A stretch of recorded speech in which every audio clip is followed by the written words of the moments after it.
Banyarwandakazi inshuti bakunzi b'Urugabiza tubireba turabasuhuje.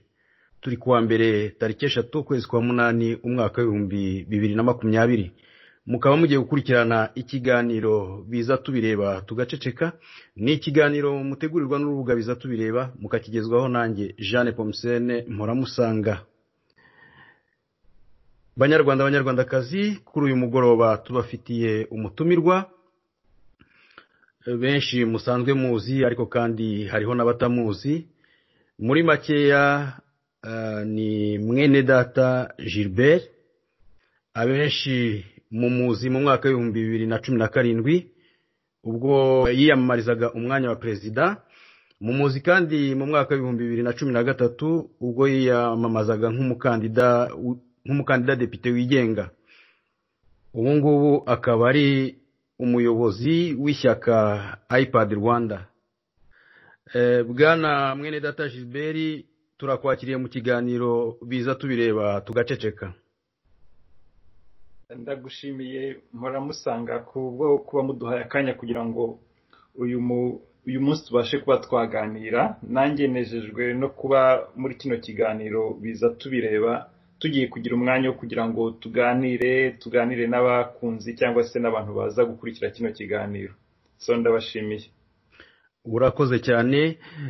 Nagerageje rero kugusobanurira abatwumva muri makeya, ariko kandi ndagira ngo ufate umwanya ubibwire ku buryo burambuye. Urakoze ko umpaye kuko akanya kugira ngo nibwire abadukurikira mu buryo burambuye. Icyo numva nababwira nuko ibyinshi ari ngewe n'abadukurikira turabisangiye, dusangiye kuba turi abanyarwanda cyangwa se tuvuga ururimi rw'ikinyarwanda. Ubwo nyine kubera ururimi rw'ikinyarwanda ndibwira ko abenshi mu badukurikira ari abacyumva cyangwa se bakaba ari abanyarwanda. Ariko hamwe n'ibyo tuba tunasangiye ibyiza tugeraho nk'abanyarwanda n'ibibazo tugeraho nk'abanyarwanda, ibyo nabyo tuba tubisangiye.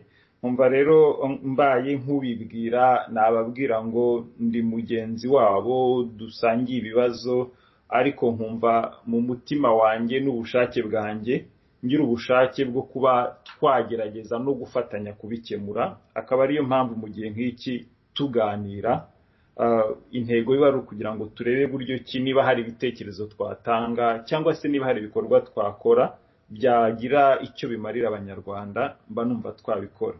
Mbibwira nuko nabibwira ngo ndi umunyarwanda uba anejejwe kandi ashishikajwe no gufatanya n'abandi mu gushakisha ibisubizo by'ibibazo duhura nabyo. Murakoze cyane.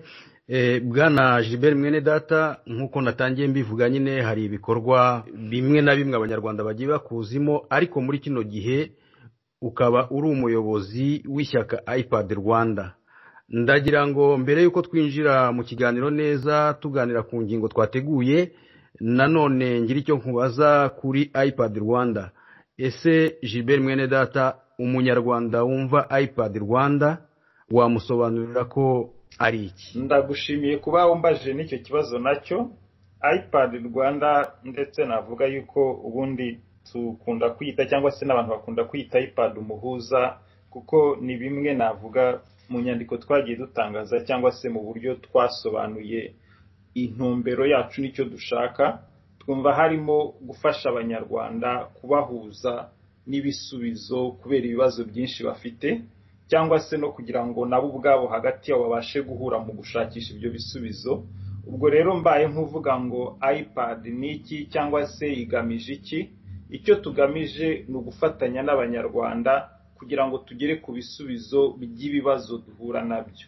Ibyo bibazo rero hari bigaragara mu nzego zitandukanye, ngira ngo harimo nizo tuza kuganiraho ku munsi wa none, ariko hari ibibazo tubona mu rwego rw'ubukungu, hari ibibazo tubona mu bijyanye n'imibereho myiza y'abaturage, mu bijyanye n'uburezi, mu bijyanye n'ubuzima, mu bijyanye n'ubumwe bw'abanyarwanda. Aho hose iyo turebye muri izo nzego ipad igiye ifite ibisubizo kandi bihamye bitekerejweho twaganiriyeho n'abanyarwanda na n'ubu tugikomeza, kubera yuko nibura rimwe mu cyumweru tugira igihe duhura tukaganira ku bibazo runaka by'u Rwanda, tukareba n'ibisubizo abantu bakabaye batanga.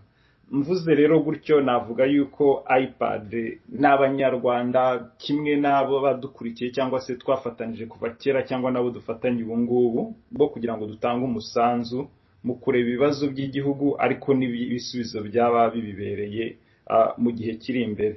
Numva muri make ariko nayibabwira, wenda uko tuganira ku bibazo tuza kuvugaho, ibyinshi mu byo mbasha kuvuga biba bifitanye isano n'ibisubizo tubasha gutekerezaho mu rwego rwa organisation ku bijyanye n'ibibazo biriho. Urakoze cyane.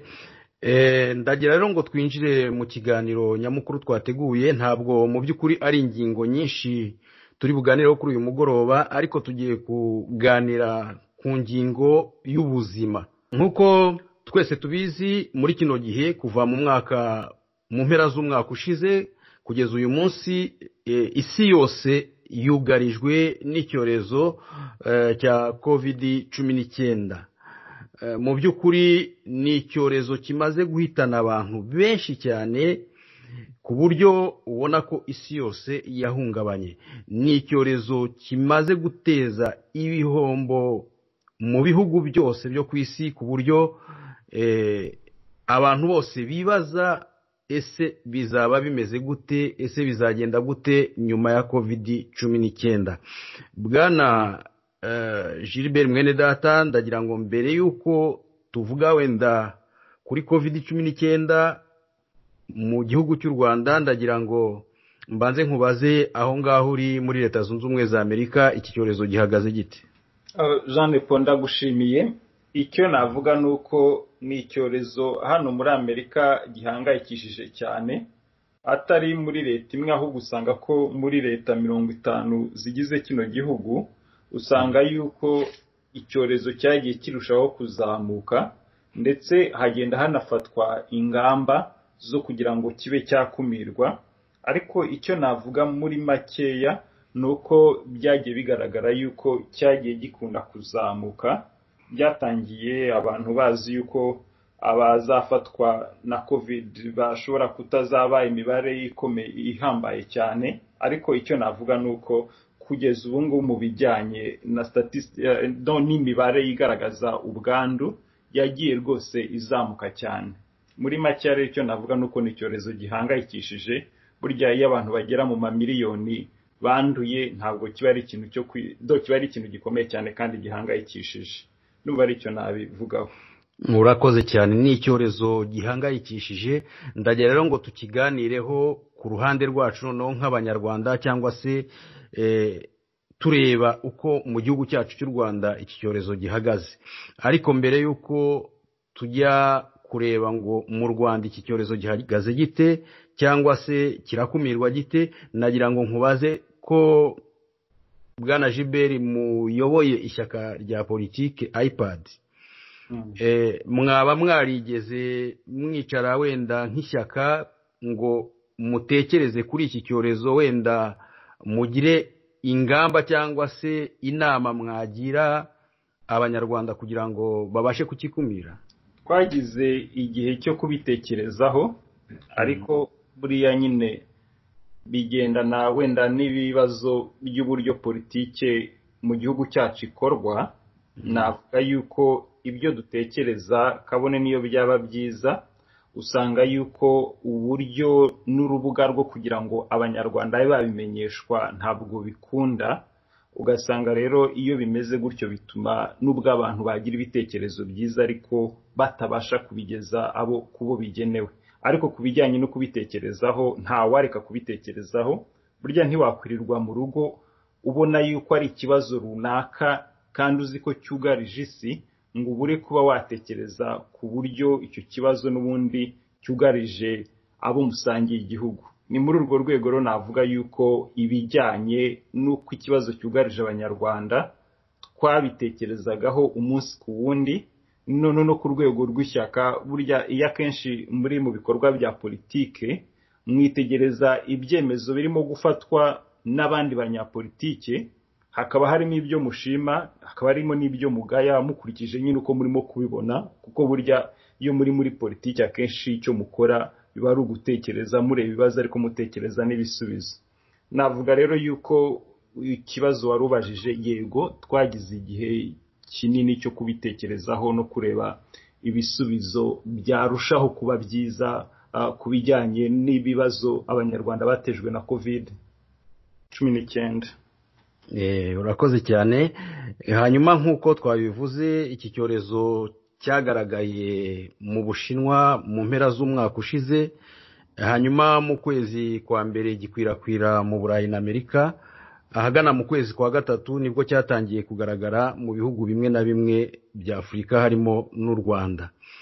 Mu by'ukuri nko mu bindi bihugu hose iki kibazo cyahangayikishije isi yose, mu Rwanda nyine bahise bafata ingamba zikomeye cyane zo kugikumira, bituma ndetse bashyira igihugu cyose mu kato. Hagiye hagaragara abarwayi batari benshi, ndetse kugeza uyu munsi bivugwa ko abamaze kwitaba Imana bishwe n'iki cyorezo ari abantu 5. Benshi rero cyane cyane imiryango mpuzamahanga ivuga ko u Rwanda rwagaragaje ubutwari ndetse bushyiramo imbaraga nyinshi cyane guhangana n'iki cyorezo, ku buryo rwose ku rwego mpuzamahanga u Rwanda rurabishimirwa cyane. Ariko kandi hakaba n'abandi bavuga bati ntabwo imibare y'abanduye COVID mu Rwanda isobanutse, nk'uko abanyarwanda bamenyereye ijambo gutekinika, bashobora kuba bayitekinika, cyangwa se ubushobozi bwo gusuzuma abarwayi bushobora kuba budahagije. Ugasanga nyine icyo kibazo kirashyira abantu mu rungabangabo ku buryo ntawamenya kugeza uyu munsi uko icyorezo gihagaze. Ku rwanyu ruhande mubibona mute? Ese koko mu by'ukuri u Rwanda rwagerageje kugihashya ku buryo twarubona ku rwego mpuzamahanga nk'uko OMS bivuga ko ari igihugu cyahanganye n'icyorezo cyane, cyangwa haba harimo itekinika? Ku rwanyu ruhande mubyumva mute? Icyo rwose twabikubwira uburyo ku rwacu ruhande tubyumva, ariko mu bintu byinshi nkunda kureba, navuga isura rusange, icyo wenda mu Kinyarwanda umuntu nako mu ndimi z'amahanga bita context, no kureba icyo kibazo cyaje mu Rwanda rumeze rute, kuko icyo ngicyo kirebye kibasha kuguha impamvu ibyemezo bimwe twagiye tubona byagiye bifatwa. Nunyemereye gato mfate rwose umwanya mutoya nibutsa abadukurikiye ngo COVID yaje mu Rwanda ibintu bimeze biti. Noneho ndahita nkomeza aho ngaho waruvuze uti se ko rwagaragaje ubutwari ku rwego mpuzamahanga, wenda n'isura y'ubwo butwari nayo tuyishyire muri context yayo, birafasha abatwumva kubyumva neza. Umwanya n'uwawe rwose. Urakoze. Burya rero COVID yaje yiyongera ku bibazo abanyarwanda bari basanganywe. Ntabwo ari ikibazo cyaje ibintu byaraho bigenda neza ngo noneho tuvuge ngo COVID iraje, ibintu mbe bibaye nk'uko abantu bari bafite ubukwe buri kugenda neza, imvura ikagwa noneho abantu bakagira, ariko wavuga ngo ibindi byose byari byiza. Oya, COVID yaje muri kiriya gihe, wenda nibutsa abadukurikiye, wagiye uvuga uko ibintu byagiye bikurikirana mu mezi.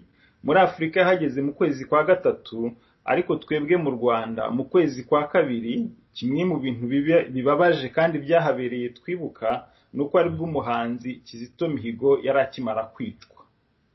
Icyo gihe burya COVID yaje, twebwe twari mu rugamba rwo gusaba ko hakorwa iperereza ryigenga ku bijyanye n'urupfu rwa Kizito Mihigo, kandi icyo gihe hari amahanga yandi yari yatangiye kubisaba u Rwanda, n'imiryango yubahiriza uburenganzira bw'ikiremwamuntu yatangiye kubisaba u Rwanda.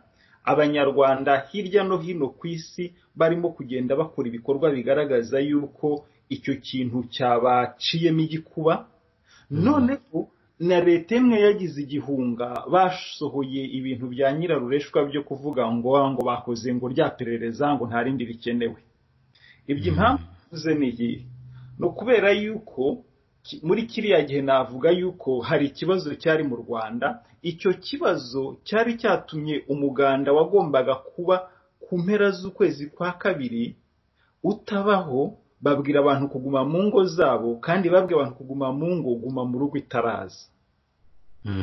Vuze ko icyo gihe ni ukuvuga ngo ku mpera z'ukwezi kwa kabiri ntibashakaga ko abantu bajya ahantu ngo bahure, kuko nyine barabonaga yuko hari ukuntu abantu bafite ikibazo.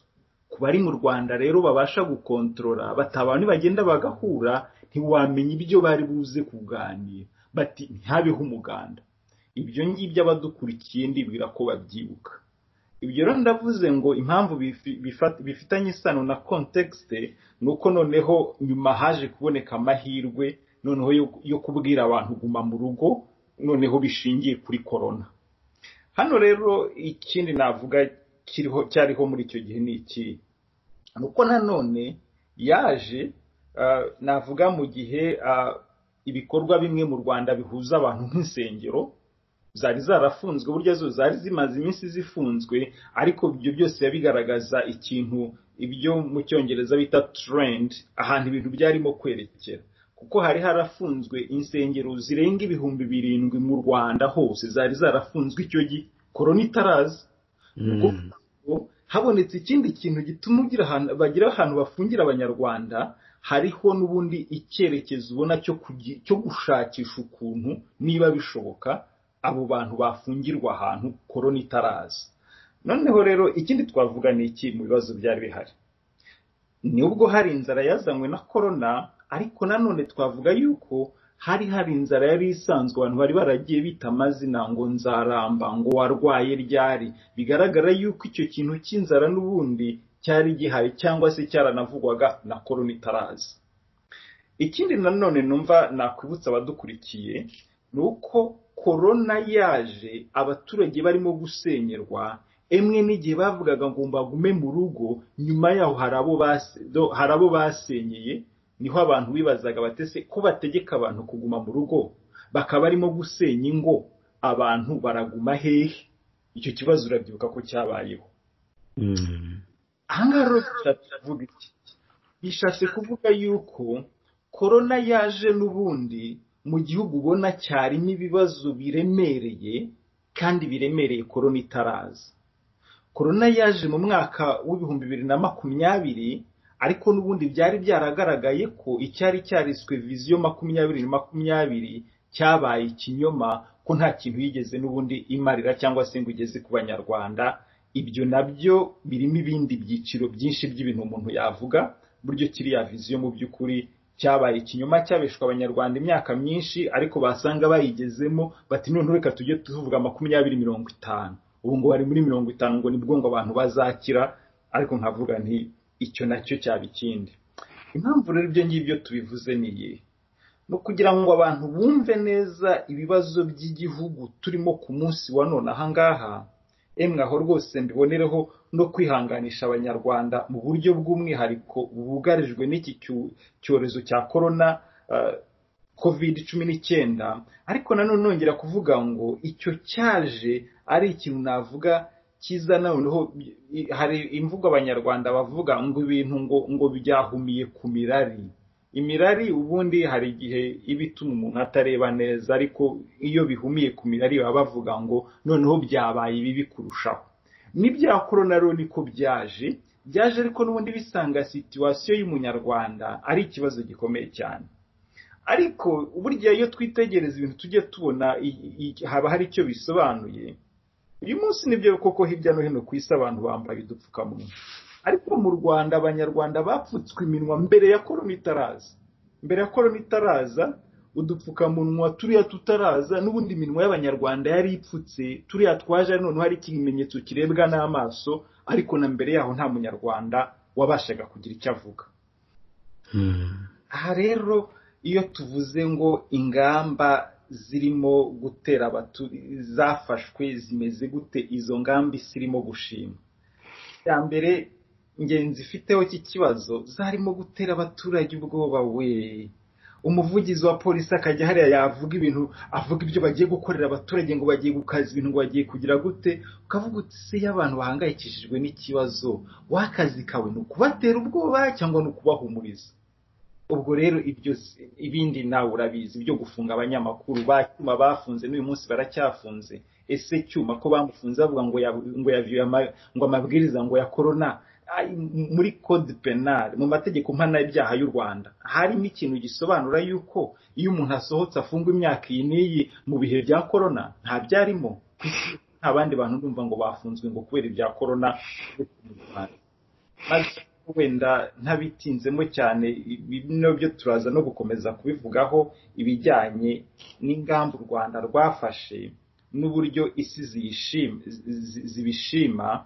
Wandi icyo nshima nuko ubutegetsi bugomba gufata ingamba iyo hariho ikibazo, ariko iwacu iyo context natanze hejuru, ingamba wenda turakomeza no kuziganiraho mu kanya. Kuri ngewe nyereka yuko uburyo bitwaye muri ibyo bibazo twavuze hejuru biraguye kugira ngo bitware neza mu kibazo cya corona uyu munsi yugarije abanyarwanda. Ibindi wenda by'amahanga avuga turakomeza tunabiganireho. Bwana Gilbert urakoze cyane.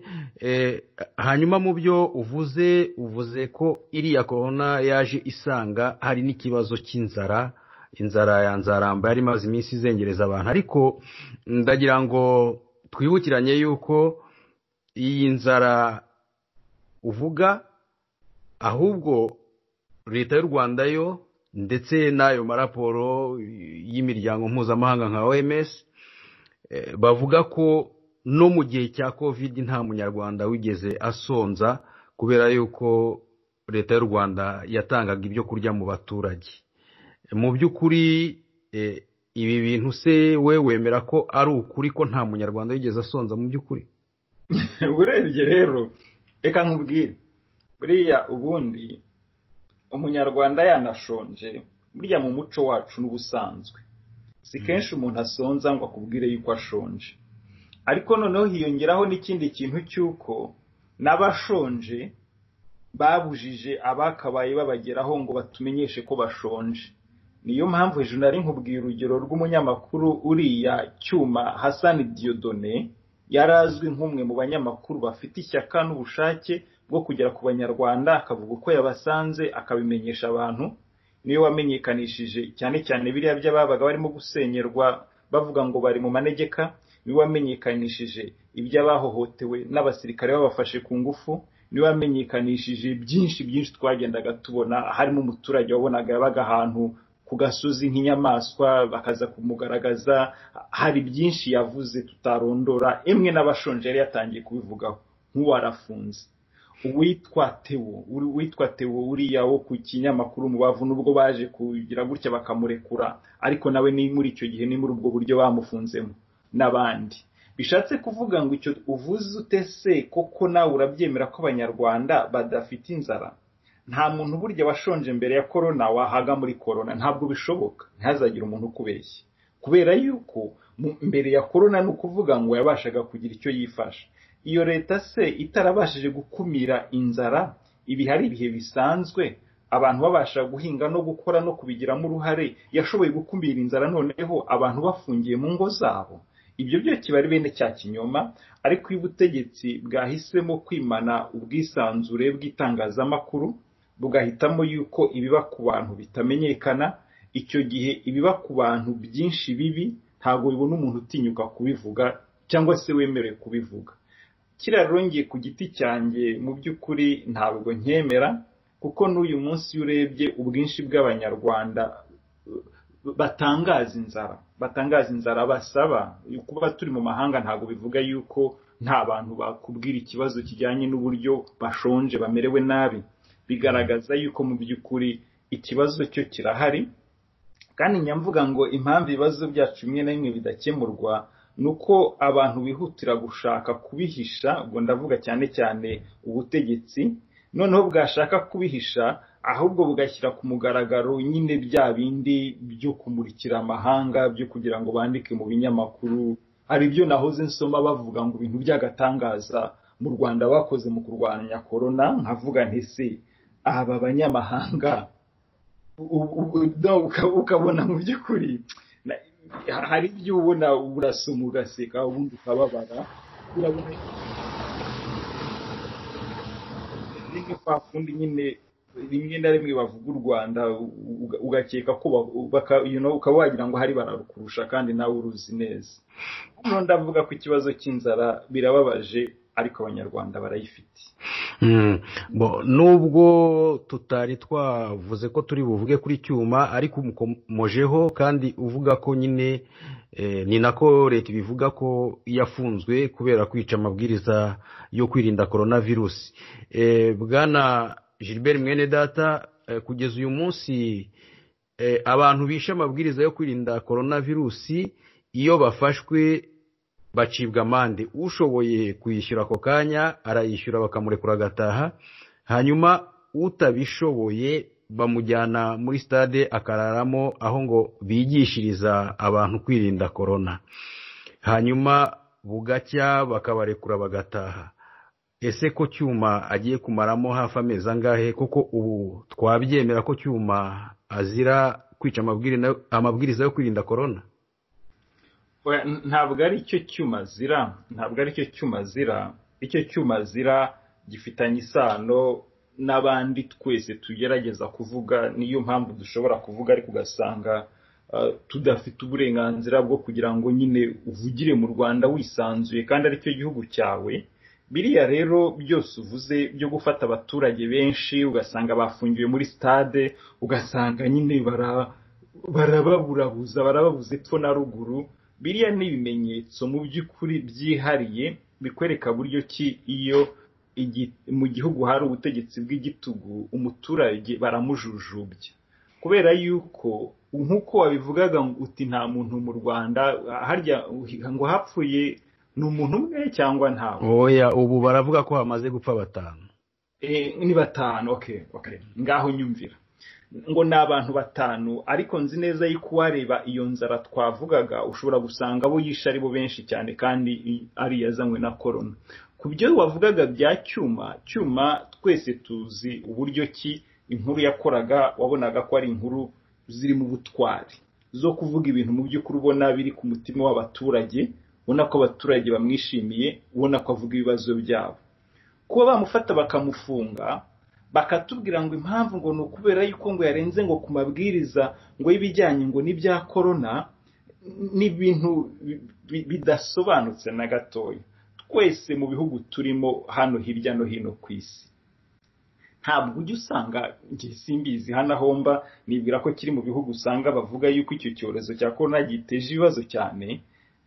Nta nubwo numva rwose, nta nubwo ndahura n'umupolisi wenda ngo abe yambaza ngo wambaye agapfukamunwa cyangwa ngo wagize gute n'ibindi nk'ibyo ngibyo. Nta n'umuntu turahura ngo ambwire ko ngo yahuye n'inzego z'umutekano ngo zimubaza ngo ibyo ngibyo.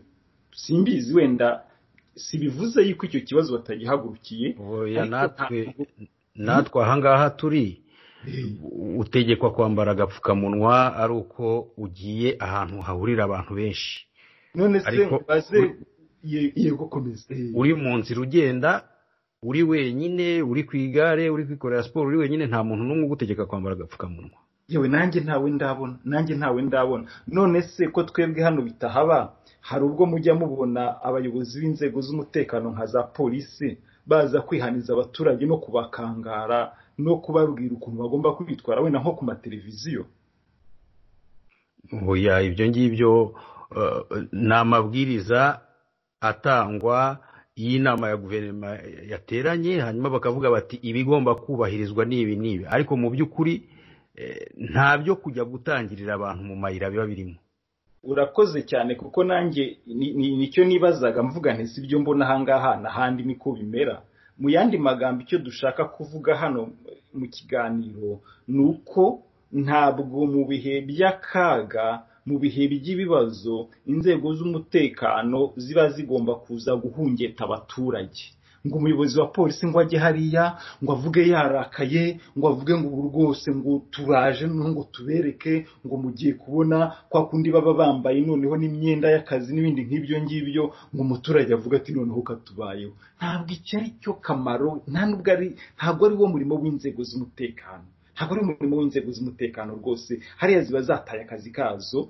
Icyo gihe rero icyo turi kubivugira nta kindi, ntabwo inzego z'umutekano zishinzwe kujya guhumbahumba abaturage ngo yagombaga ngo kuba ari mu nzira simbizi ngo saa moya ngo none ngo agejeje saa tatu ngo ubwo ngo ugiye kumufata ngo yarengeje ngo amasaha n'ibindi bintu nk'ibyo ngibyo. Mu by'ukuri ubona yuko ni bene kwa kundi usanga umuturage bahora bakora ikintu cyose cyo kumuhangayikisha. Ndabyemera yuko hari amabwiriza akwiriye gushyirwaho, akaba yanakubahirizwa, ariko ndavuga yuko hari imbaraga z'umurengera zirengagiza ibibazo. Bariya abaturage se ntushobora kurwaza nijoro, urwaje se ntiwajyana umuntu kwa muganga, ntushobora se wenda gutega imodoka ukayibura, uteze imodoka se ukayibura umuntu wamuhemba kujya kumufunga, ntushobora se u Rwanda tuvugishije ukuri ni igihugu gifite ibibazo twese tuzi. Ibyo rero bikaba byatuma utaheraho ngo bigutere kujya kongera ku bibazo umuturage yari afite. So icyo rero uvuga ndacyumva cyane, ariko birababaje iyo mbibonye ngiye birambabaza. Birakubabaza, ngira ngo twese biratubabaza, kuko nk'uko wabivuze mu gihe cy'amakuba ntabwo ari igihe cyo guhungeta abaturage. Bwana Gilbert Mwenedata, akandi kabazo nakubaza, mu byo OMS igaragaza cyangwa se n'ibinyamakuru bimwe na bimwe sinzi aho babikura, bavuga ko impamvu u Rwanda rwabashije gukumira coronavirus ku kigero cyo hejuru ngo ari ikoranabuhanga rikoreshejwe za robo mu gusuzuma coronavirus. Izo robo bivugwa ko zatanzwe nk'inkunga, zitanzwe na kampani imwe yo mu gihugu cy'Ububiligi yazikoze. Mu byo nagerageje kubaza, izo robo ntabwo zikora mu mavuriro yo mu Bubiligi. Aho iwanyu muri Amerika izo robo mwaba muzikoresha? Ese usanga koko izo robo arizo zituma wenda u Rwanda rwahabwa amanota angana gutyo? Ikibazo mbajije mu by'ukuri, icyo nabwira abadukurikiye ni uko muri Amerika ntabwo ndabona robo zipima abantu, ariko mu Rwanda natangiye kuzibona mu binyamakuru.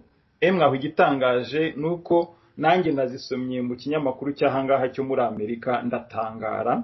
Hari ikinyamakuru wenda icyo navuga cyari gifite umutwe wibaza ngo ni iyihe mpamvu ngo u Rwanda rurimo kwitwara neza cyane mu bijyanye no kubona igisubizo ku kibazo cya corona ngo kuruta leta ya Ohio. Ohio ni imwe muri leta 50 zigize Amerika. Ubwo wayanditse ngira ngo afite inyungu ze zatumye ayijyanisha n'iyo leta. Noneho ibyivuze koko yagaragazaga hamizo za rubongo zirapima abantu.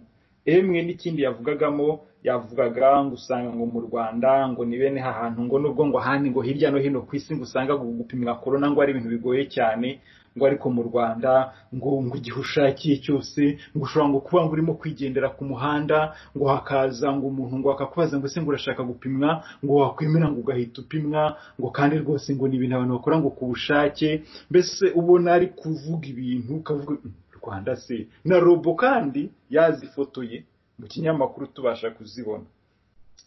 Robo kuba ziri gukoreshwa nazigereranya na za drone ni utudege dutoya twavuzwe ngo tujyana ngo twerekana ngo amaraso ngo tujyana amaraso hirya no hino mu mavuriro yo mu Rwanda, ariko bwacya batubwira ko ubwo budege ngo bukora, tukajya tukabona Nyabugogo umugore arimo kugendana akadobo karimo amaraso agiye gushyira ngira ngo umubyeyi wabyaye ahantu. Oya no, ngo bari bayazanye ngo apimwe ngira ngo kugira ngo ahabwe umubyeyi wabyaye wayabuze, kandi hari ibyumba kuva ibyumba Kigali n'ahantu hatarimo n'urugendo rw'isaha. Ntunakeneye drone niyo wafata n'imodoka cyangwa iki, ayo maraso yagezwayo. Biriya bintu rero by'ibikabyo byo kugira ngo isi n'amahanga bikoma amashyi umunyarwanda babara, iyo mvuze ibimbabaza n'ibyo biba birimo. Bimaze iki guhamagara abanyamahanga mugafotora drone ziri kujya kuderivaringa amaraso mu hirya no hino mu bigo nderabuzima, mu bigo by'ubuzima, twarangiza tukajya kubona mu kandi kanya gatoya tukabona umunyarwandakazi atwaye amaraso mu kadobo, ibintu bidapfa kugaragaraho umuntu anatekereza kumva biteye n'ubwoba, ngo arayajyanye kugira ngo ajye gupimwa. ibyo ngibyo ni ukuvuga ngo ntabwo njya nshima ko gukorera gushimwa no gufotorwa ntabwo burya ari umuco mwiza. Burya ubuzima bwiza bw'umuntu bubaho ari uko mbayeho, ari uko nguko, uko nsanze akaba ariko nkwirekaho. Ariko burya iki kintu cyo kwirarira no kwiyemera ntabwo ari umuco mwiza. Niyo umuntu akunda kubikora cyane, abamuzi uwo ari we nyakuri baramugaya, ntabwo babimushimira. None rero uti ubwo ni mbere ya corona dufite utudege pe dutwara hirya no hino amaraso mu gihugu. Ariko kuri nyakuri nuko kuriya mugore bayatwaye mu kadobo. Noneho uyu munsi rero bati kubijyanye na corona byo dufite za robo utabona muri Amerika, robo utabona hehe, zigafotorwa isi yose. Bati mu Rwanda ho ikibazo baragikemuye, bafite za robo byose barabirangije, bikavugwa nk'uko nguko. None se wenda tugiye ducisha mu gaciro, ducishe rwose mu gaciro. Mbere yo kugira robo wabanje ukagira abanyarwanda, wabanje nibura ugategura abadogiteri babasha kuvura abanyarwanda. Kubera iki mvuze icyo ngicyo? Ni ukubera yuko ubu tugeze mu gihe ku isi aho za serivisi ufite n'ubushobozi ufite birapimwa bikamenyesha isi yose ngo dore wowe ukuntu uhagaze. Uyu munsi ku bijyanye n'ubuzima ubundi barapima bakavuga bati iki gihugu gifite abaganga bangahe ku baturage, wenda tuvuge 10,000. Twebwe turacyafite umuganga umwe ku baturage hafi 10,000, umuganga umwe, umudogiteri umwe. None niba tutarabasha no guforma abaganga kugira ngo abo baganga babashe kujya kwita ku baturage bacu babavure, urashaka kumbwira yuko twabonye ubushobozi mu kanya nk'ako guhumbya bwo kugura drone, nako bwo kugura ngo za robo, iyo wigisha abaganga ko dufite ishuri hari Butare rwose ryakabaye ritegura abaganga, nibura tukabanza tukagira abaganga aho kujya kugura robo. Hari bya bindi by'ikibazo cyo kutamenya na za priority. Robo rero iyo nzibonye kuri njyewe, wenda icyoroshye nakubwira nicyo kigereranyo nzigereranya na ziriya drone. Ni ibintu bituma abantu bakomerwa amashyi, ariko mu by'ukuri nta kintu bagezeho. Mbigereranya nka kwa kundi burya hari abantu ashobora kubona amafaranga mu kanya gatoya akagenda akayagura utuntu tw'ubusa two kugira ngo agaragare nk'umunyamafaranga, ariko yataha mu rugo ugasanga ntagira n'icyo kumutunga. So no kuri ibyo ngibyo rero kuri njyewe mu by'ukuri nanjye narabirebye, ariko icyo nababwira nuko nta kintu kirimo kuri icyo narimvuze cy'uburyo bapima. Ubundi buriya World Bank hari zantuza navuga, hari amasesengura ikunda gukora, hari ibyo bita ngo ni Human Capital Index. Human Capital Index wari uburyo bagaragaza ahanini ukuntu ibihugu bihagaze mu bintu bijyanye n'ibyiciro bitandukanye by'ubuzima. Twebwe mu Rwanda iyo barebye mu cyiciro cy'ubuzima n'uburezi, usanga yuko ku isi turi mu banyuma. Tujye twemera abo turi bo, kuko njya mvuga ngo iyo mvuga ngo turi abanyuma biba bimbabaje, kandi mvuga ngo twakabaye tugira ishyaka ryo gukora ibyo abandi bakora kugira ngo tubaho twakabaye turi. Ariko nitujya mu bintu byo gushyira imbaraga mu kwirarira, tugaha amafaranga bya bigo mpuzamahanga bijya kutwandikaho ibintu mu by'ukuri tudafite, kuko bariya ababyandika udakeka ko badahembwa, barahembwa kandi amafaranga menshi cyane. Ayo mafaranga bahembwa ngo batuvuge ibyo tudafite niyo twakabaye dukoresha kugira ngo ibyo bintu tubigire. Hano rero wenda kugira ngo abadukurikira bumve icyo nshaka kuvuga, kuri ibyo narimvuze bya Human Capital Index zo muri za World Bank ku bijyanye n'uburezi n'ubuzima, tuza ku mwanya w'142 mu bihugu 157 biba byakoreweho iryo sesengura. Uwo mwanya mvuze, burya World Bank ubundi gikunda gukora amaraporo akenshi yagiye agaragara rwose nk'ayagerageza kubera u Rwanda aho bishoboka. Ariko kuba badushyira kuri uwo mwanya tukaza turi hafi abanyuma muri Afurika y'Uburasirazuba, kubera yuko usanga iyo urebye icyiciro buriya harimo babariramo ibihugu 6 iyo ushyizemo na Sudani y'Amajyepfo, ariko usanga Kenya bari nko ku mwanya wa 94, bari imbere y'abandi bose. Tanzania 128, gutyo ngira ngo Uganda ni 137, Burundi 138, urumva bari imbere yacu cyane nabo. noneho ariko South Sudan bo rwose bafite ikibazo nabo gikomeye kubera n'amateka turayazi, abo akaba ari bo bonyine batuzi inyuma. Noneho ariko ugasanga nk'ubu ngubu drone ntiyagaragara muri Kenya, kandi Kenya naba 94 ntabwo drone yagaragara muri, niyo banayigira bo ntibajya kuyifotoza. Ntabwo bajya kuyifotoza, ntabwo yagaragara Uganda, kandi Uganda nabo baturi imbere cyane. Ariko twebwe kumva hataragira ikindi kiboneka, utarafotora umuturage umuhereza agafuka karimo kawunga, umuhereza agafuka karimo umuceri, umuhereza iki, ugafotora robo ngo robo ngurimo kumupima. Robo se umuturage azayirya, robo so what, wa mugani wabo. ni ikibazo gikomeye ngo dufite robo, ngo dufite drone, ibyo umuturage koko. Voilà, nicyo rero navuga, mpisemo gutanga imibare kugira ngo abantu badukurikira bumve uburemere bw'ikibazo turi inyuma, ku buryo niba tujya kugura robo ngo upime umuturage, navuga nanone ngo ni bene za priorities cyangwa se ibyangombwa uburyo umuntu aba yabicurikiranyije. Urakoze cyane. Wigeze nanone kuvuga kandi ko mu gihe cy'amakuba nk'aya ngaya ya corona atari cyo gihe cyo guhungeta umuturage.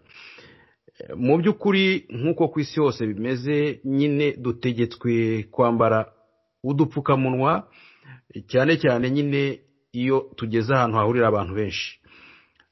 Mu gihugu cy'u Rwanda agapfukamunwa akamakeya, akitwa ko ari akamakeya, kagura amafaranga 500 y'amanyarwanda. Ariko ikimaze kugaragara, umubare munini w'abanyarwanda ntibafite ubushobozi bwo kukagura. Ikibazo gikomeye gihari ku gapfukamunwa ni ikigaragara nk'ubucuruzi burimo gukorwa mu gihe hakagombye gufasha abaturage, rubanda rworoheje, kubona udupfukamunwa twa make. Ni ukuvuga ngo ushobora kuba uziranye n'umuntu w'umutayeri cyangwa se inshuti yawe y'umutayeri, ubasha kwibonera akantu k'agatisi akagenda akakudodera agapfukamunwa. Kandi ibyo birahaba ku isi hose, ngira ngo wenda naho iwanyu murabikora, cyangwa na hano turi, iyo ufite imashini yawe mu rugo ushobora kwidodera agapfukamunwa. Mu Rwanda rero ubu ntabwo umuturage yemerewe kwidodera agapfukamunwa cyangwa se ngo abe yajya kukidodeshereza kuri atelier. Hari kampani zabitegetswe, donc zahawe iryo soko ko arizo zigomba gukora utwo dupfukamunwa.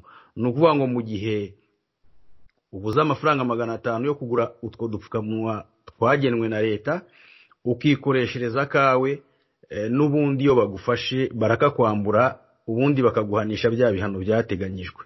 Iki kintu cyo mu by'ukuri nticyaba ari uguhungeta abaturage? Icyo kintu no guhungeta abaturage kandi cyane. Umva nge nkubwiza ukuri, wenda igituma buryo iyo dushaka kureba mu by'ukuri buryo ibintu bikorwa, nanjye noneho mere nk'uwo nguwo wagereranyije u Rwanda na Amerika, ari kugaragaza buryo cy'u Rwanda rwose rwitwaye neza cyane kubera amarobo.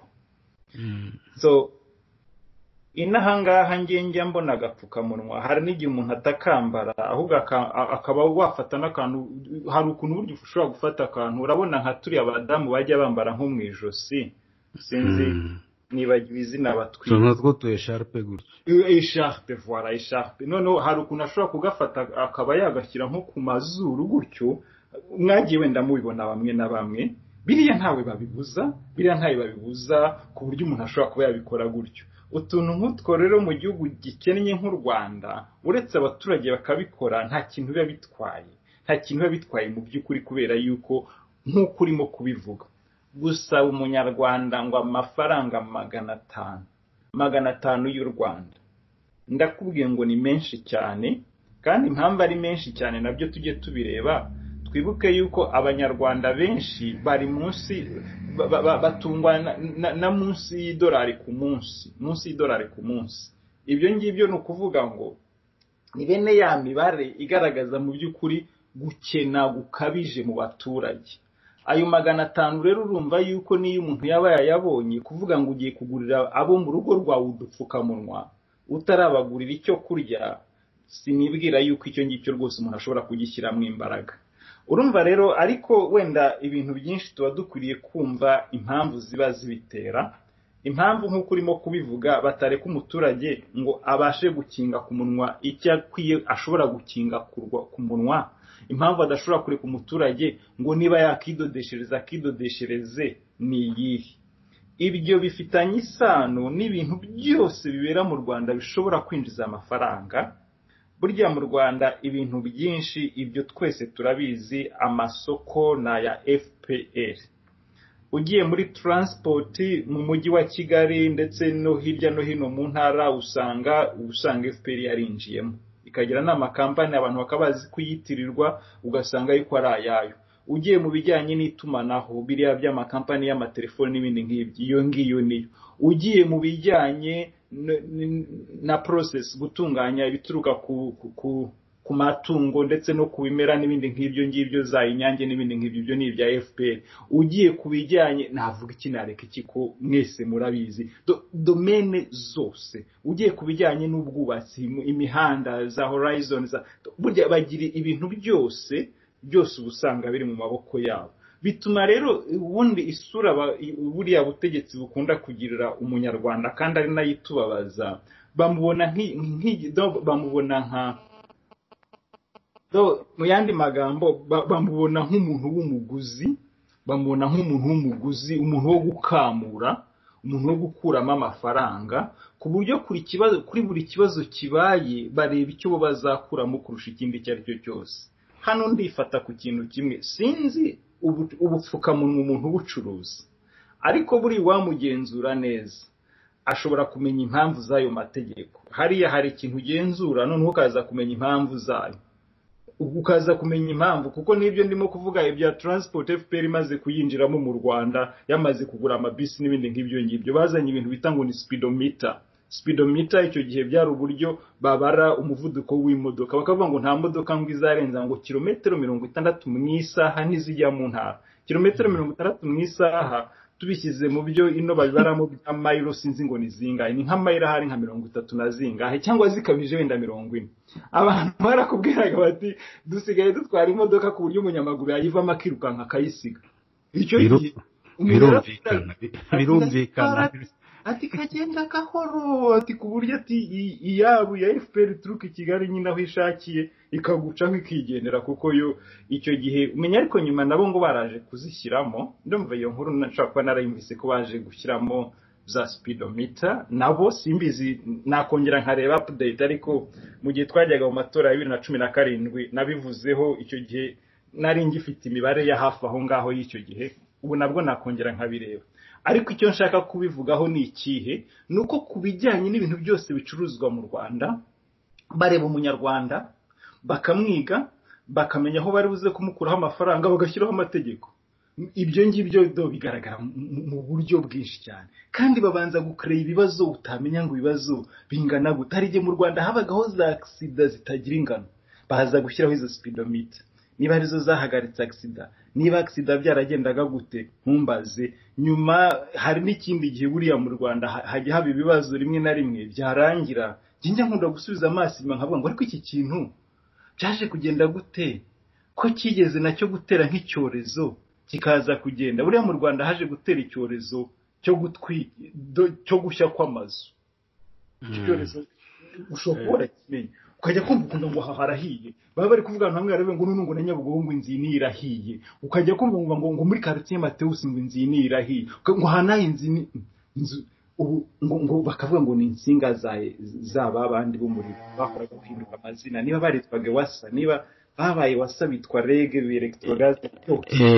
Bivugwa ko icyo kiriya gihe cyo gushya kw'amazu hariho business yo gucuruza ibi byuma bizimya umuriro bya bino bita extincteur. Ntabwo byantungura kubera yuko ubu zaravuzwe n'impamvu amazi atagishya.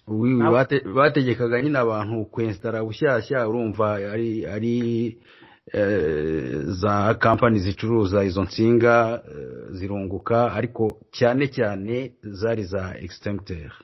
ntabwo byantungura kubera yuko nk'ubu iyo wibaza none se umuntu aguze extincteur za nsinga zari fake zirabimenya zikareka gutwika. Ibyo bintu byabayeho ku buryo uvuga uti aya mazu byagenze gute, byari bimaze no guhahamura abantu, nawe ubwawe waba uri iwawe mu rugo ukavuga uti ntawamenya, uti none se ko mbona ibintu bishya, ibintu bimeze gute. Hako nawe mbwira, kugira ngo ibintu tubone mu munsi harashya amazangahe duhora tubibona, abantu barahiye ubwoba n'ibiki byose, hakazagera igihe ugabona shwi, ariko Imana imbabarire, nizere ko batari bubyumve ngo bazatangire kongera kubigarura.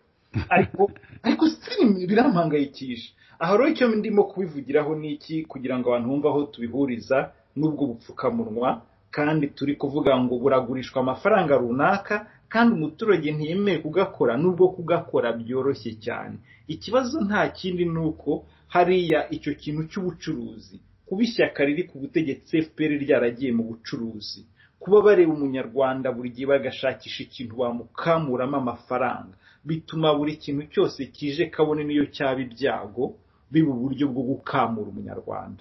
Ibyo rero nta kindi byakora uretse kubabaza umuntu wese ufite umutima. Umunyarwanda kuki wamufatirana mu bihe by'akaga n'akababaro kugira ngo noneho umutsikamire umuhezeyo? umucuze n'utwo yari kuguramo wenda isabune yo kumesera abana cyangwa se agasukari ko kubatekera igikoma. Ibyo ni ikibazo gikomeye cyane. Hanyuma ndagira ngo tujye ku kindi kibazo gikomeye cyane mu by'ukuri ndetse cyahangayikishije abanyarwanda benshi.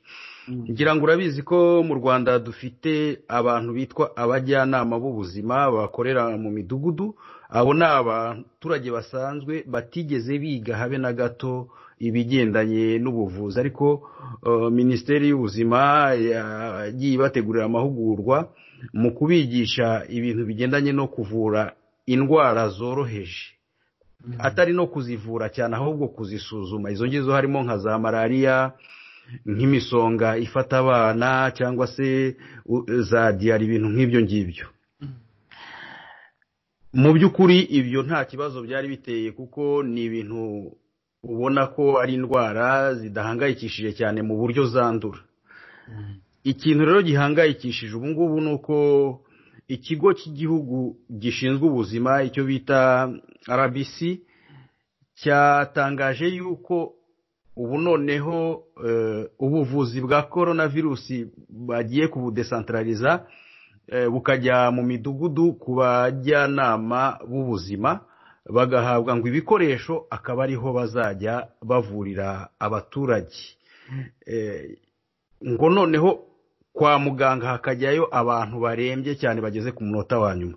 Bwana Gilbert, ndagira ngo nkubwire yuko mu mibare igaragara mu bihugu bikomeye, kadutanga urugero nko ku Butaliyani, kandi urabona ni igihugu cyo mu Burayi, abaganga bakomeye baba barabyigiye basanzwe bazi kwirinda.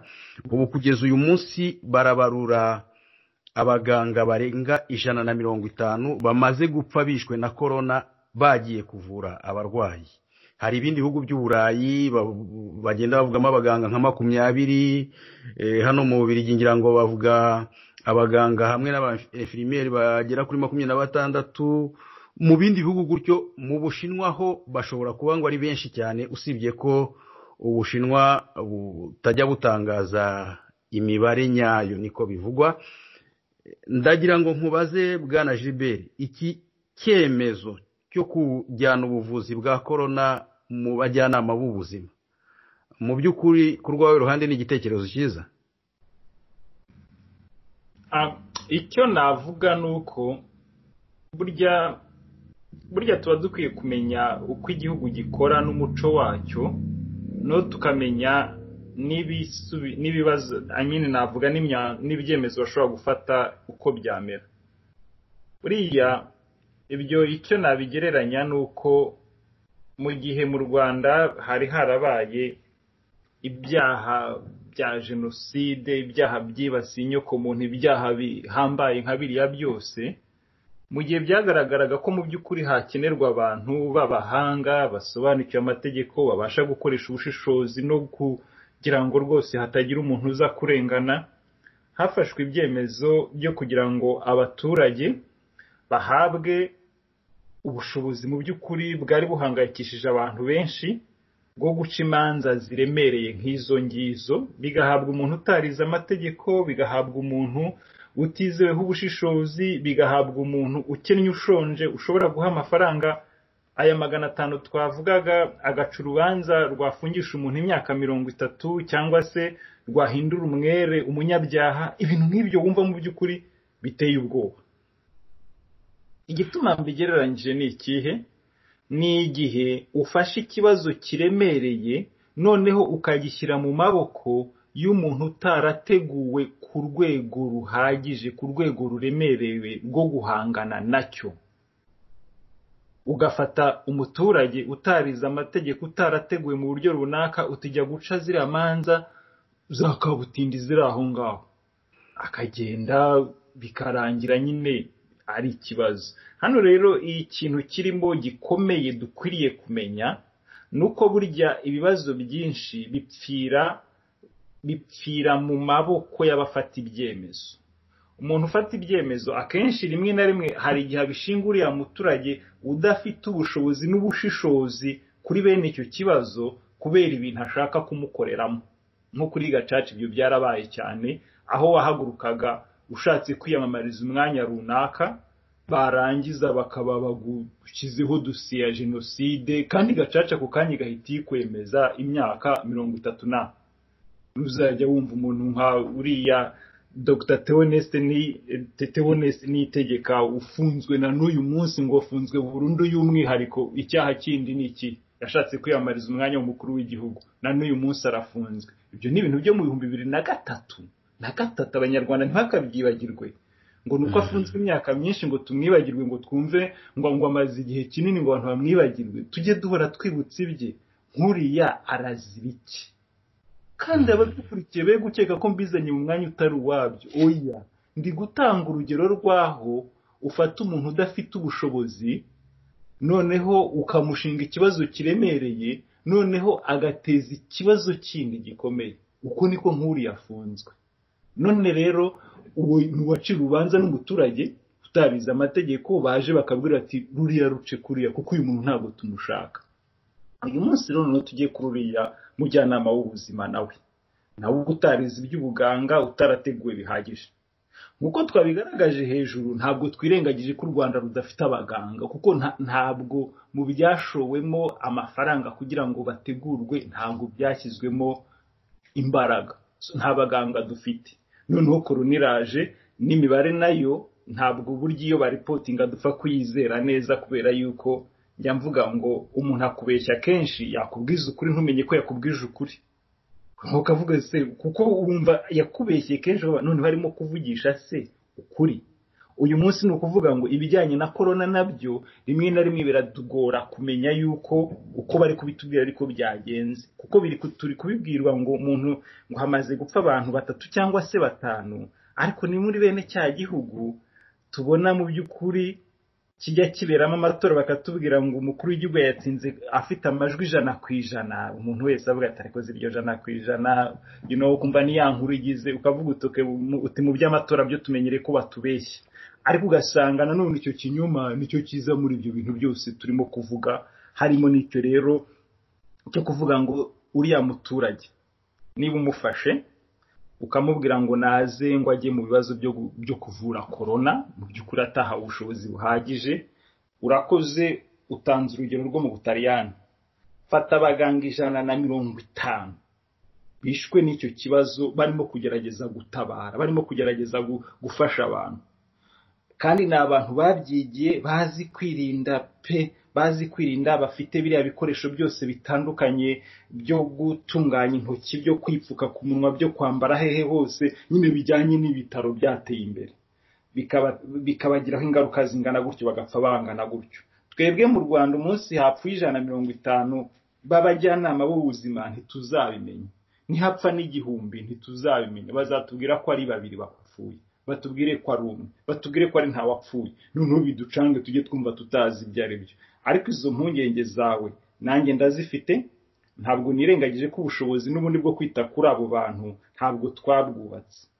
Bitambuza gusa gutanga inama y'uko twakabaye twubaka ubushobozi, tugafasha abaganga bakaba benshi. Ibyo nta kindi ni ukubigisha, ntabwo ibyo bihenze cyane nko kujya kwinvestisa muri biriya bituma dufotorwa cyane. Harimo kuba abantu navuga icyo ni ukwigisha abaganga, cyo ni ikintu cyumvikana, ariko harimo no kubahemba neza. Abaganga bo mu Rwanda buriya nabo mu by'ukuri urebye igihe batwara gutegurwa ngo umuganga, usanga igihe yagereye muri uwo murimo ntabwo ahembwa mu buryo bwatuma yifuza kugumamo, aramutse abonye wenije imuha akazi ikamutwara ikajya kumukoresha ibyo atize.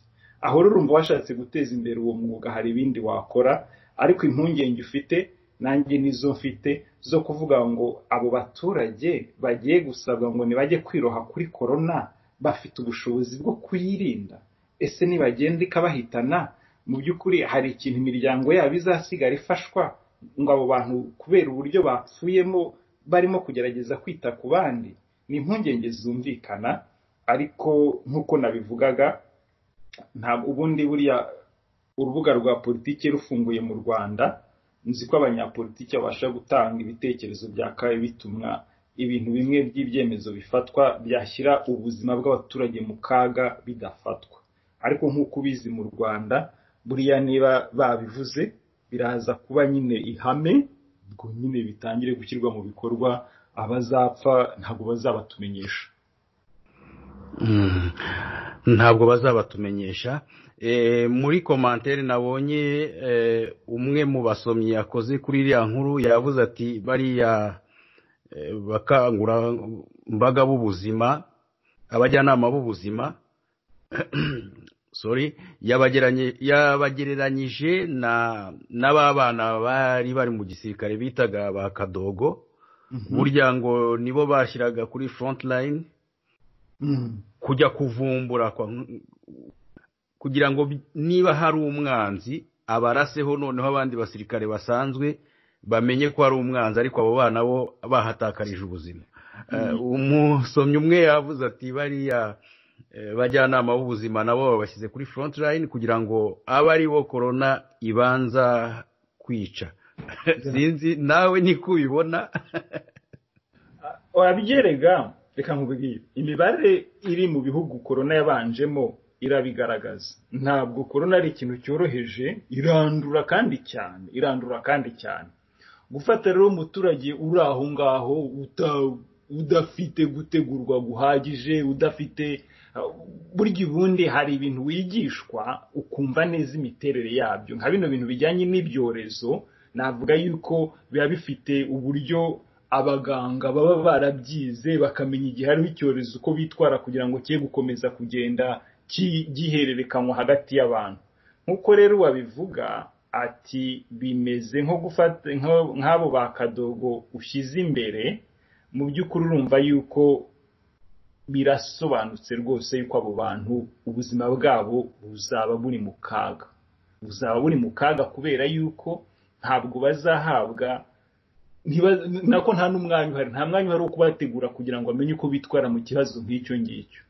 Ariko noneho bagiye gukoreshwa akazi karemereye cyane kandi batateguriwe. So uwo muntu uko yabigereranyije ndumva nanjye rwose nemeranya nawe yuko birababaje, ni ugushyira ku rugamba imbere abo ngabo b'abanyantege nkeya. Uko rwose yabigereranyije nabo ba Kadogo bashyizwe imbere, ndumva ari ikintu cyumvikana, naha nibyo birimo gukorwa. Hanyuma rero dukomeza ikiganiro cyacu, imiryango nka OMS cyangwa se ubumwe bw'ibihugu by'i Burayi ndetse na Leta Zunze Ubumwe za Amerika zimaze gutanga amamiliyoni n'amamiliyoni y'amadolari mu gufasha gukumira no kurwanya iki cyorezo cya coronavirus. Iyo wumvishe ingamba za guverinoma y'u Rwanda wumva ko aya mafaranga mu by'ukuri ashyirwa mu bigo bikomeye, mu gufasha ibigo bikomeye cyane nka za Rwanda Air, gufasha amahoteli akomeye. Ngira ngo ejo bundi wabonye amahoteli agera kuri 17 guverinoma yatangaje ko ariyo yemerewe gukora kandi ko ariyo yafashwa n'ibindi bigo cyangwa se inganda zisanzwe zikomeye, ariko wumva nta gahunda bafitiye utwa entreprise dutoya twagiye duhungabana kubera corona. Abantu bikorera ku giti cyabo bagiye bahomba byinshi. Ese mu by'ukuri bibaye ari iPad Rwanda iri mu mwanya wa RPF, namwe niko mwabikora? Urakoze, kuko icyo uvuze cyari amafaranga arimo gutangwa naho yerekezwa, kuba wayajyana muri Rwandair, kuba wayajyana mu mahoteli nka za Marriott n'andi nkayo, si bwaba ari n'ubwa mbere bikozwe. Amafaranga ya leta cyangwa se y'abanyarwanda ashyizwe aho hombi cyangwa n'ahandi hasa nk'aho ngaho, ko hariho n'ikindi gihe Rwanda yigeze gushyirwamo amafaranga, ariko bitangaje cyane na Marriott nayo ishyirwamo amafaranga icyo gihe ngo niko leta yemeje. Bakavuga ko se bite bya Marriott yo ibyayo ntibirebire, ariko ntabwo ndi bubivugeho, ariko umuntu abasha kubimenya. Burya hoteli kumenya ba nyirayo ntabwo biba bigoye, ariko impamvu nta yindi nuko ashyirwamo. Ukavuga utese ari iPad muhuza, twebwe ibyo bintu twabikora byo kuba twafata ntuza amafaranga tukayashyira mu kintu bene aho ngaho. Mbona yuko haba hariho abantu burya iyo bagiye gukora baba bafite, navuga, ibyo twita indangagaciro zibagenga. Izo ndangagaciro nizo zituma bamenya uko bakora, bamenya uko bacunga ibya rubanda. Twebwe mu zitugenga harimo gukorera mu mucyo, hakabamo n'ubunyangamugayo. Gukorera mu mucyo rero ni ukuvuga ngo hari ibintu udashobora gukora kubera yuko ubona ko biri mu mwijima. Ibiri mu mwijima ni ibyo byo gufata amafaranga yagombaga gufasha umuturage ukayajya kuyashyira mu bintu mu by'ukuri ubona yuko biri mu nyungu zawe. Amafaranga yakabaye yohereza umwana wawe ku ishuri, amafaranga yakabaye atuma umwana wawe ajya kwivuza, nyakoresheje kugira ngo nohereze umwana wanjye mu kiruhuko, yenda wariga arivuza nta kibazo, aho nkavuga ngo reka mwohereza ajya ahantu kuri beach ni ku nkengero z'inyanja, beach y'ahantu runaka mu isi nziza numvise, reka uwanjye ajye kuruhuka, kandi yakaba yajyana umwana wawe kwivuza. Umwana we yatagiye kwivuza agapfa, mu by'ukuri ibyo nibyo twita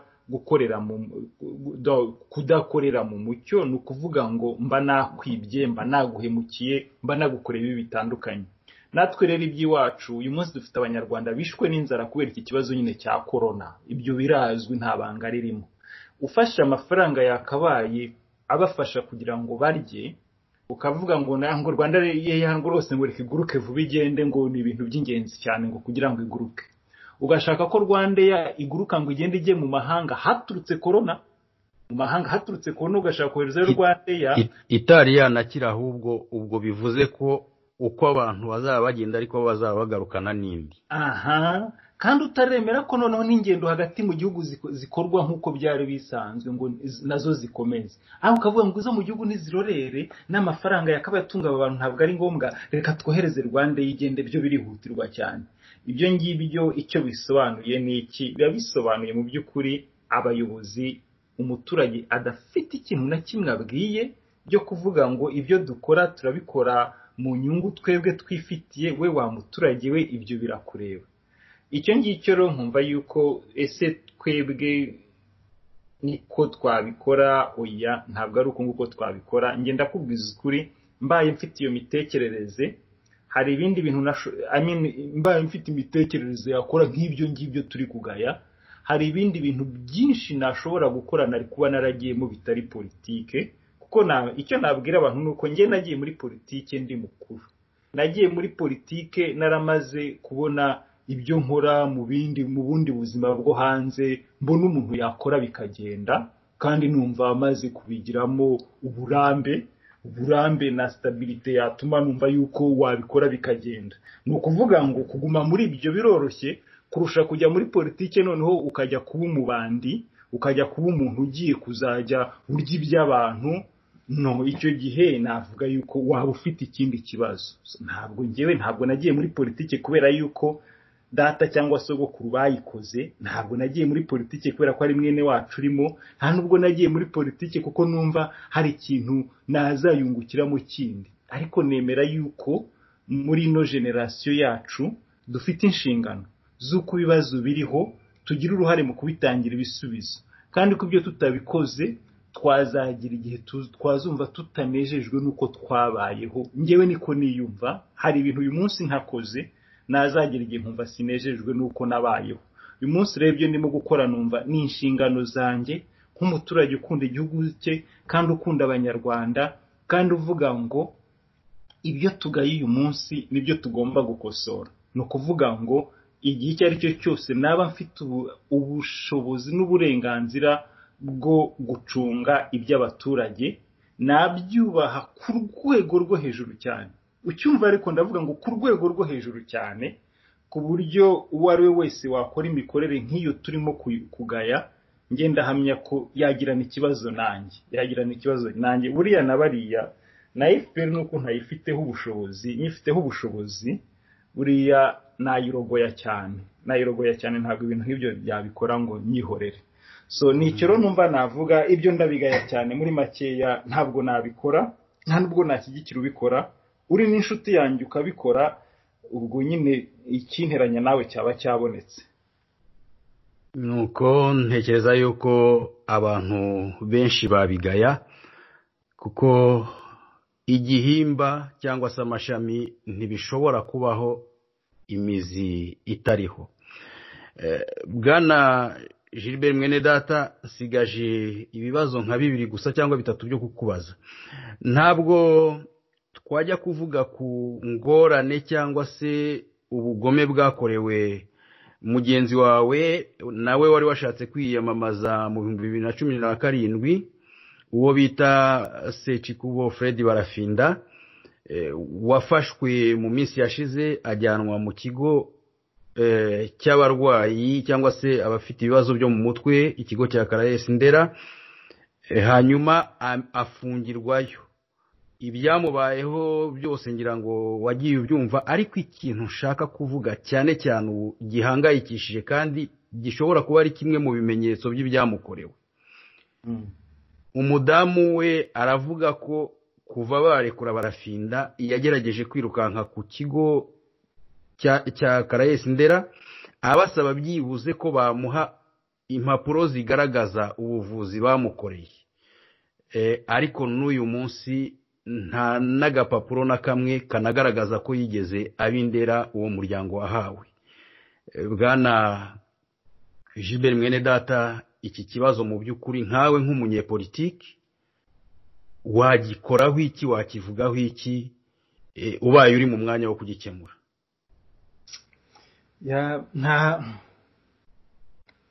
Ibyo byose nibyo nitaga ubugizi bwa nabi ubutegetsi bujya bukorera abaturage. Barafinda ni umunyapolitike kandi ni umuturage wa kiriya gihugu cy'u Rwanda. Ibyo barimo gukorera Barafinda babikorera n'undi muntu uwo ari we wese wagerageza kuzamura kuvuga ibitagenda mu Rwanda nk'uko abibona. Wenda icyo nabwira abadukurikiye nuko hari igihe ndi mu Rwanda umuntu yumvaga ibintu wavuze akaza ngo niko ngombwira ngo uri muzima. Uko twaganiriye sinzi niba wanyumvisemo kuba ntari muzima, ariko umuntu akavuze ati iyo yakubaza gutyo ngo uri muzima ntabwo yabaga yewe kuri muzima. Oya, hako yaravugaga ati ibintu urimo kuvuga ntabwo bivugwa, ni ukuri ariko ntabwo abantu babivuga, ntabwo ubona ikintu bishobora kugukorera. Biriya rero icyo bishatse kuvuga ni iki? Kuvuga ngo Barafinda ntabwo ari muzima bashobora kubikira no ku wundi muntu uwo ari we wese wavuga ibibazo nk'ibyo Barafinda yavuze.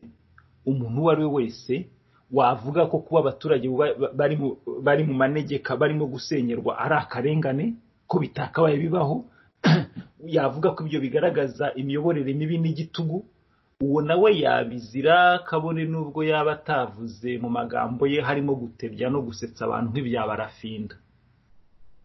Ari ibyo ngibyo byo kuvuga ngo Barafinda se n'umusazi, erega abantu bagira style zo kuvuga zitandukanye kandi akaba message yavuze ikumvikana. Ibyo Barafinda yavuze twarabyumvise, ariko nanone reka nemere yuko niba bashaka kuvuga ngo Barafinda n'umusazi,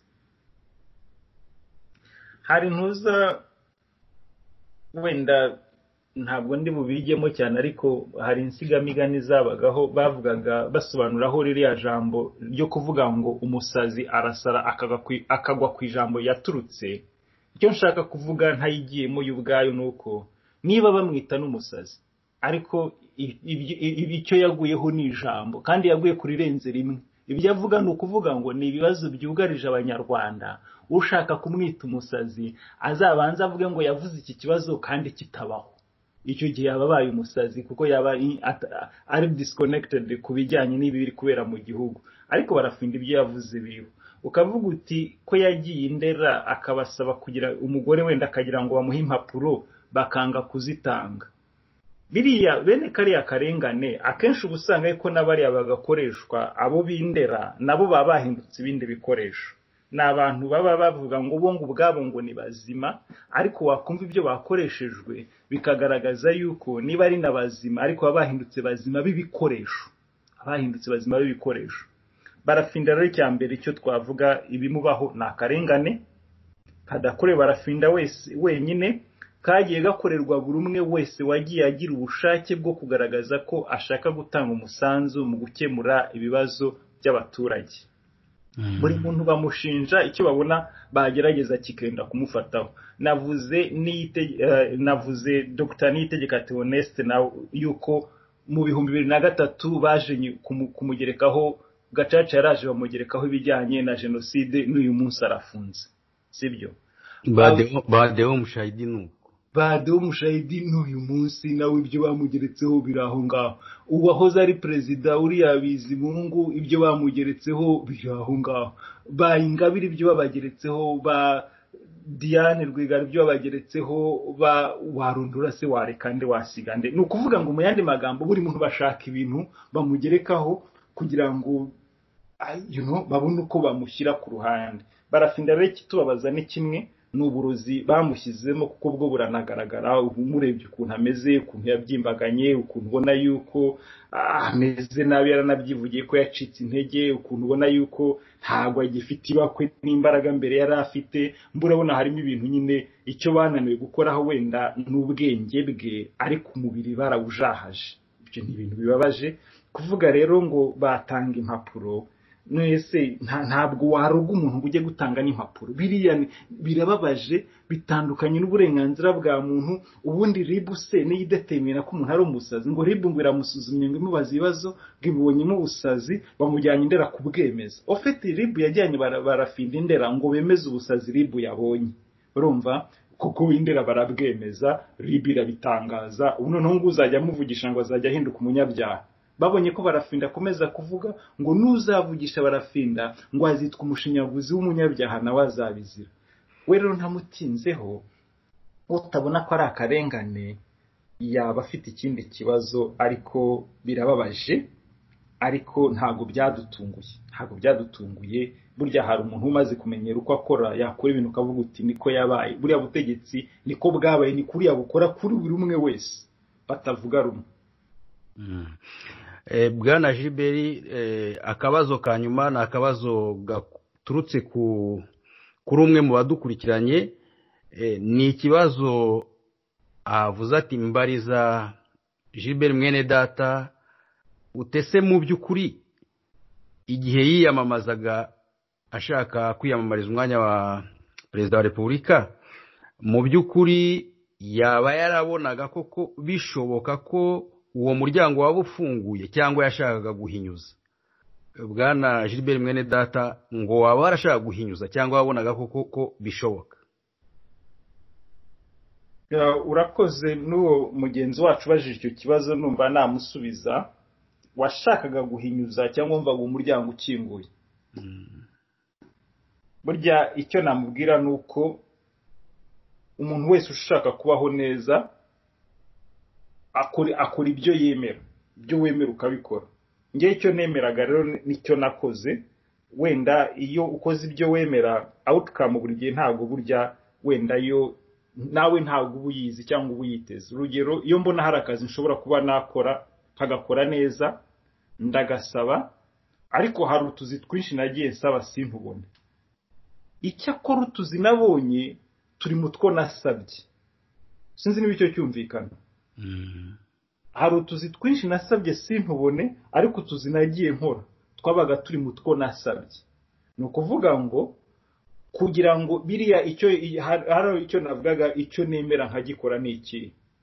Ngewe nashatse kwiyamamaza mu Rwanda mu gihe hariho imvugo rusange yo kuvuga ngo u Rwanda ruyobowe neza by'akataraboneka, nta wundi muntu waruyobora nk'uko ruyobowe neza, ngo abanyarwanda bose niko babyumva, ngo ku buryo rwose ngo yiyoboreye abanyarwanda ubuziraherezo ngo byaba ari byiza, ngo wa mugani wa Rucagu nuko amashyi ngo kacikaci.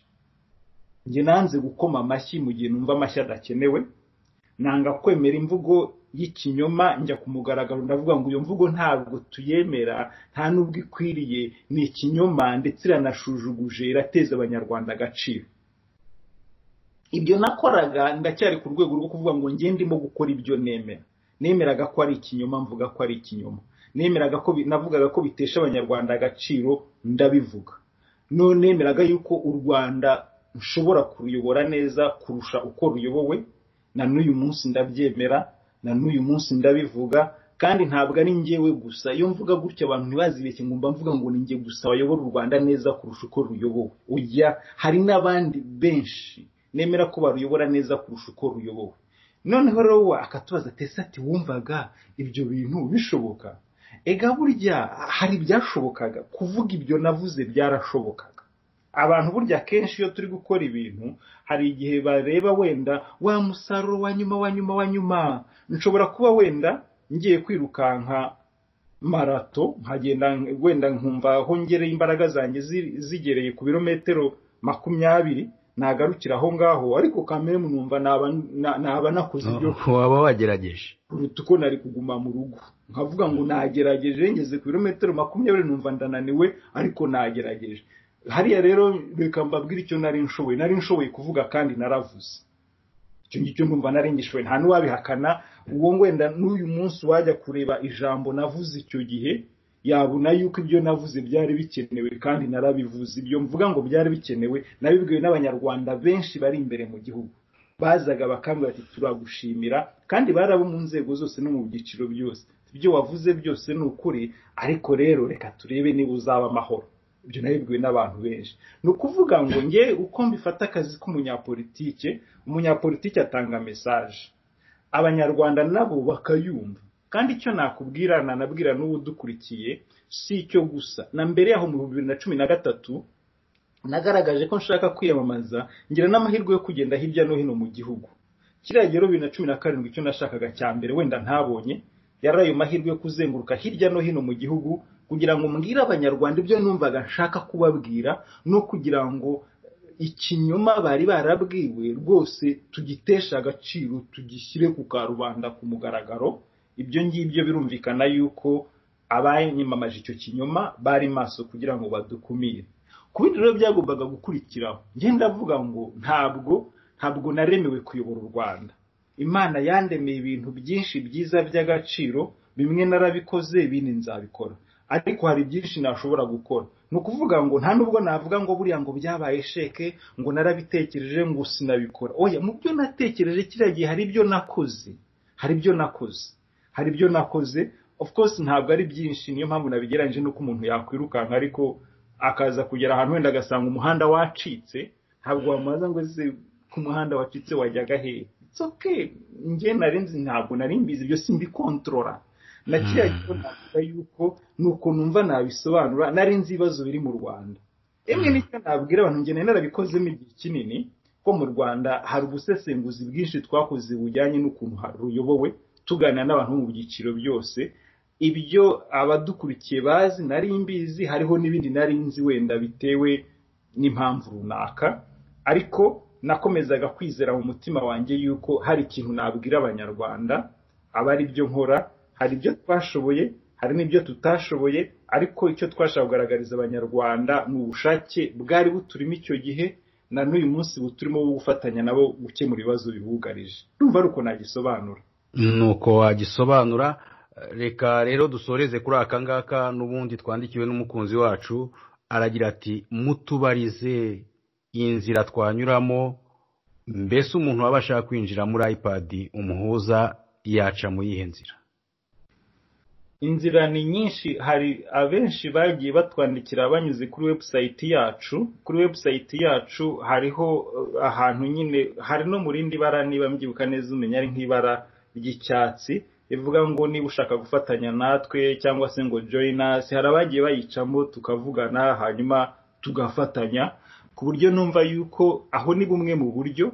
Ariko ubundi koko ari umuntu nawe ushaka no gufatanya natwe, niyo nawe niyo yanyandikira no kuri Facebook namusubiza, no kuri Facebook namusubiza muri ya private message, umuntu uramusubiza ukaba wamuha na contact z'uwo yakwegera ukurikije aho aherereye, ukamubwira uti aho ubwo aha naha hari umuntu wacu kanaka wamwegera, cyangwa se nanjye tukaba twavugana. Mu yandi magambo, unyuze haba kuri Facebook, haba kuri ya website yacu, cyangwa nawe niyo yagusaba telefoni zanjye, voilà, namuhuza n'uwo tugomba kubahuza.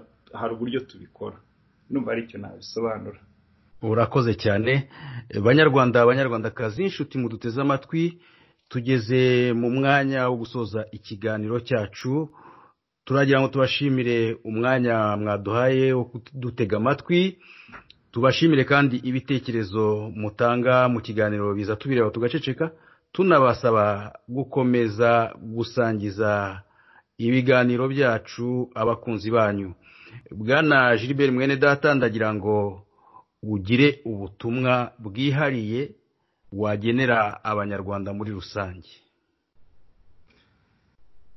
Ndumva rwose Jean Moramusanga, ndagushimiye cyane kuba icyambere waragize uruhare mu kugira ngo uno muyoboro ubeho wo kuba abantu bashobora kuba baganira, tukavuga ku gihugu cyacu, tukagerageza gusangira ibitekerezo byagiteza imbere. Icyo rero nabwira abantu badukurikiye, icyambere ni ukubashimira.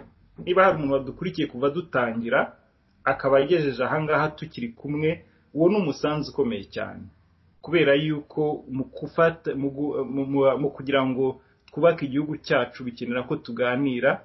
Ubu ni bumwe mu buryo. Aba banyarwanda rero badukurikiye, icyo nababwira cyambere ni ukubashimira kuba badukurikira nk'uku nguku. Ikindi nababwira ni uko nk'uko uwo ngumwe mu badukurikiye abikoze cyo kuvuga ati ese twavugana gute, ni gute twakorana, ahanini icyo ni ikintu cy'ingirakamaro kandi tuba dukeneye. Simbivuga wenda ngo ni kubijyanye no gufatanya cyangwa se no gukorana na iPad umuhuza gusa. Hari imiryango myinshi, yaba iya politike, yaba iya societe civile, igerageza kwifatanya no kureba icyo bakora kugira ngo batabara u Rwanda. Yajya muri imwe muri iyo ngiyo, kuko niyo miryango nayo tugira aho duhurira tukaganira, tukavuga tuti duhuze imbaraga, tugira icyo dukora, dutange message n'ubutumwa bwo guhumuriza abanyarwanda bwo kuvuga ngo ibintu uyu munsi bimeze nabi, ariko ejo tugomba kugira u Rwanda rwiza, rurimo ubwisanzure, rurimo uburumbuke, rurimo amahoro, u Rwanda mbese rutembamo amata n'ubuki nk'uko twabyumvise inshuro nyinshi, ariko ntitubibone. Ayo mata ntituyanywe, ubwo buki ntituburye. Ariko birashoboka yuko twabiharanira, kandi kugira ngo tubiharanire ni uguhuza imbaraga. Abanyarwanda rero badukurikiye, icyo nababwira ni icyo, ni ukubashimira no kubabwira ngo nibaze dufatane urunana mu gushaka ibisubizo ku bibazo byugarije abanyarwanda, mu gufatanya kugira ngo dukundane nk'abanyarwanda, twumve ko nk'abanyarwanda tubasha kubaka ubumwe n'ubuvandimwe butajegajega, butuma tubana mu gihugu tukakibanamo neza, butuma amacakubiri n'ibi byose byaranze u Rwanda bizahinduka amateka. Abana bacu n'abuzukuru bacu bakajya bavuga ngo ba data na ba sogokuru babaye ingirakamaro. Ndumva ari icyo twavuga, kandi ndabashimira cyane. Urakoze cyane Gilbert Mwenedata, natwe turagushimiye.